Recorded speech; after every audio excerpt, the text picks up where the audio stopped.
Welcome back to Gotham Comedy Live. More great stand-up coming your way starting right now. Yeah! All right, folks, it's time to get the show underway. And there's first guest. He plays in his men's basketball league. This motherfucker averages 3 points a game. Now that's it's an unusual credit, but there you have it. He's an unusual fucking guy. His name is chad-zumock. Give him a hand, everybody. Give him a hand right now.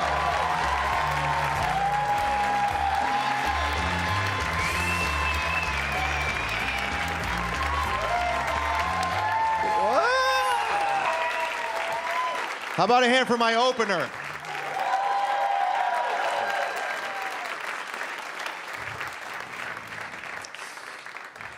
Now it's time for a celebrity.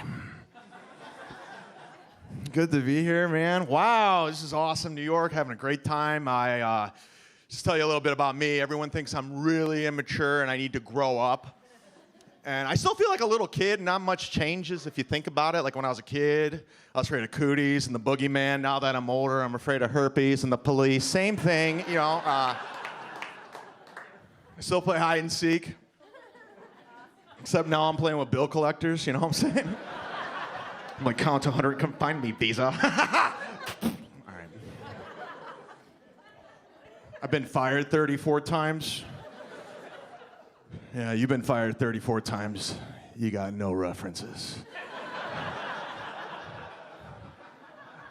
You just got to go to a job interview with honesty.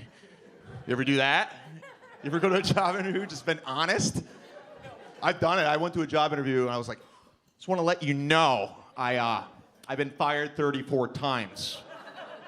And the guy's like, well, why would we hire you? And I was like, because I like to look at it like I've been hired 34 times. You know what I'm saying? I'm a fantastic hire. I get hired all the time. Let's go. I want to push some Pumas here at Lady Foot Locker. I'm a team leader. Blah, blah, blah.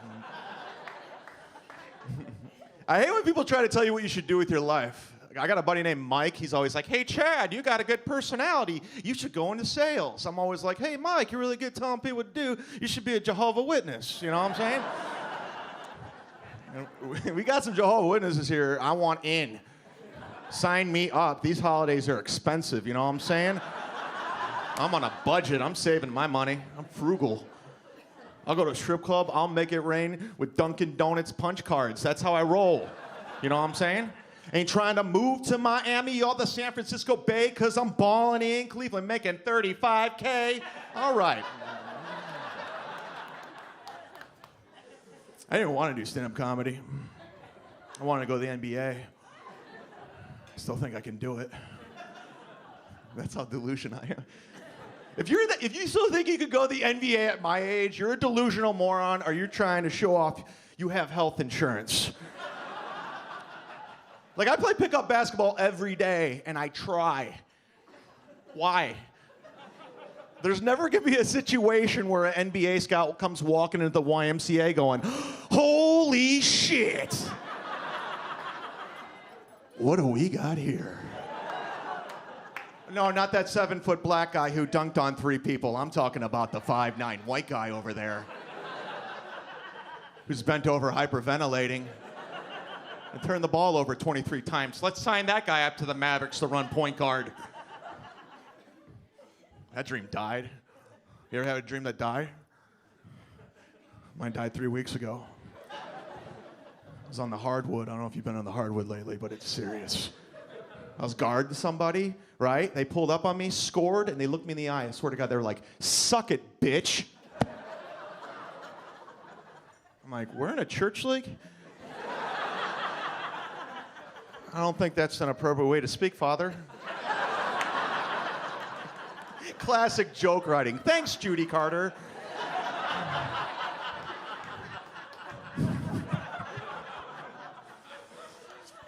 It's all downhill. Had to quit drinking. It was getting weird. It was out of control. I was getting charged with DUIs. I was wearing sweater vests. It was out of control. It was weird.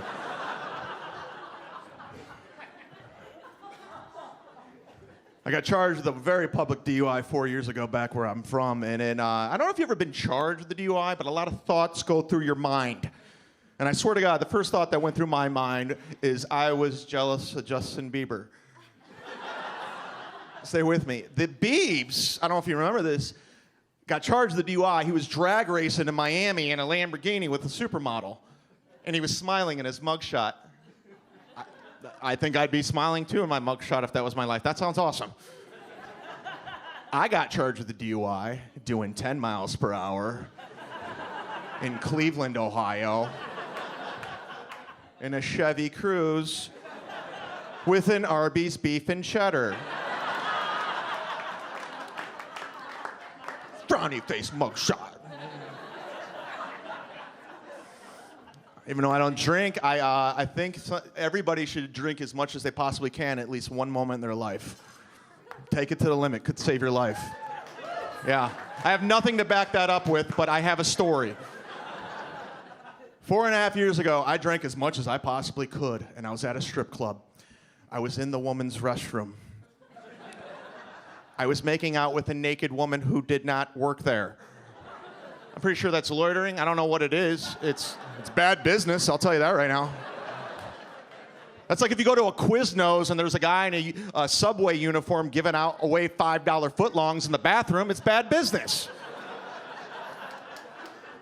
So I'm making out with this lady, and a bouncer guy comes walking in. He's one of those diehard bouncers. He's always wanted to be a bouncer. You know that guy? Well, he wanted to be a cop, but he has a criminal record, so now he has to be a bouncer, right?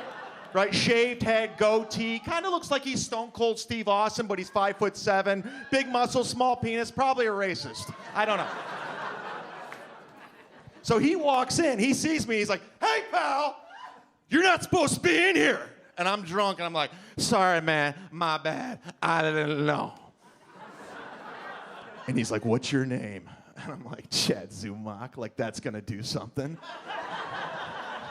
And he's like, "No, it's not. Your name's Todd. I know who you are." And I'm so drunk, I'm like, "It is?" And he goes, "Yeah, and you owe me a lot of money for that cocaine, you son of a bitch." I'm like, "What?" Throws me up against the wall right when he's about to punch me in the face. I swear to God, walking into the restroom was NBA legend Dennis Rodman from out of nowhere. We're both going, "Is that Dennis Rodman?" Rodman, without hesitation, says this. He goes, "Hey, you put him down." Like the Lord sent Dennis Rodman on my behalf. Like he's my guardian angel. Like he's my Michael Landon from Highway to Heaven. He's there to save me. Without Victor French. So actually, this happens. I wake up the next day. You ever wake up the next day after you've been drinking, you're just trying to piece stuff together? You're like a hungover Columbo going, "Did I really drive from Canada to Florida? Did I see Dennis Rodman? I don't know." No one's gonna believe this story. I'm never gonna tell it. Until 4 months later, I'm at a mall. I see a woman with a baby and a man. The man kisses her on the cheek. She walks away. I'm like, "How do I know this woman?" I walk up to her. I'm like, "Excuse me, ma'am, how do I know you?" She turns around. She goes, "Ah!" Like she just saw Patrick Swayze in Ghost or Patrick Swayze now. Either, a lot of Roadhouse fans. That's fine. Nobody puts baby in a corner forever. Love Swayze. Anyways, she's like, "Ah!" I'm like, "Sorry, ma'am, I didn't mean to scare you. I thought I knew who you were." She goes, "Yeah, you do." I'm like, "Oh, okay." She's like, "And that night in that hotel room with you and that stripper and Dennis Rodman, that's not who I am anymore. I'm a wife and I'm a mother." So not only get confirmation Dennis Rodman was there that evening. Turns out I may or may not have had a gangbang with a stripper in Cleveland, Ohio with Dennis Rodman, and that's when I was glad I drank as much as I possibly could, because you don't want to remember a gangbang with Dennis Rodman. That guy does not play by the rules. Thank you so much. My name's Dave Chappelle. Thank you, John Cena. Live from the Gotham Comedy Club in New York City, Michelle Ballard is taking the stage when we return. Stay tuned for more laughs on Access TV.